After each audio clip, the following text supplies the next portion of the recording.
Hello, this is Ben Hillier back with Hillier Audio, and we are giving an update on the modular synthesis as it pertains to guitar experiment we're doing right now.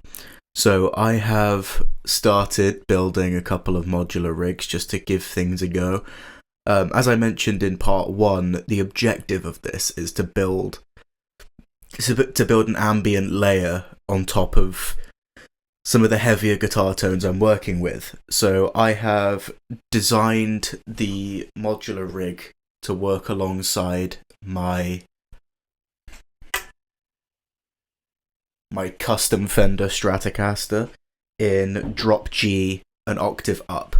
So we are working with an octave higher than my standard tuning which I use for metal, which is drop G 7 string, which is G D G C F A D, and we're doing that an octave up but on a 6 string, and it's creating some really cool sounds so far. So I'll show you what kind of we got going on at the moment, and yeah, let's get into it.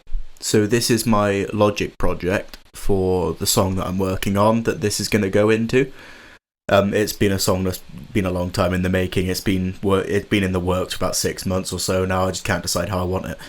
But this is the current modular setup that I have for one of my tracks currently. So this is Voltage Modular by Cherry Audio. I haven't been able to get my hands on a physical modular as of yet, so this will have to do for the time being. What we've got happening right now is we have the clean guitar channel from audio sources going directly into the input of a distortion channel, which is providing distortion not as an amp would, so not for tone, not for, big crushing metal tones or anything, but it's just to make it slightly more dissonant and allow some more interesting textures to be generated instead of, the average chords would. That's going directly into a spring reverb, which I'm doing distortion then reverb for now, but I'm still yet to have a play with this and look at some more tones. If I feel like I want a bit more of a lo-fi kind of vibe going on, I might switch the spring reverb and the distortion just to get a bit more of that stereotypical shoegazy tone.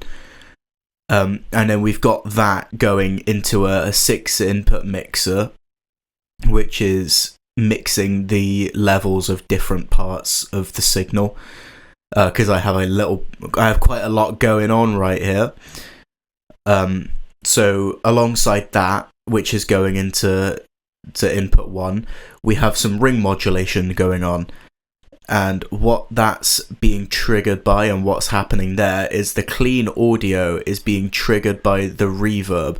So we've got like a kind of clean / distorted reverb ring modulation going on, which sounds really nice, but it's very, very harsh.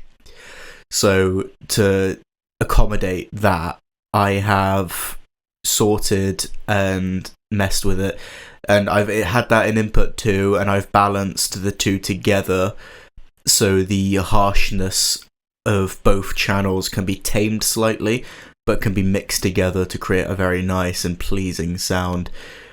Going into 3, we've just got a glide, because it sounded nice.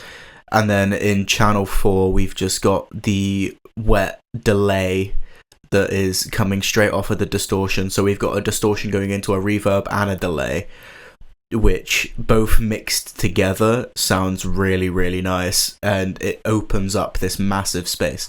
So before, in this area of the mix, it's just an arpeggiated chord that I've added this modular setup to.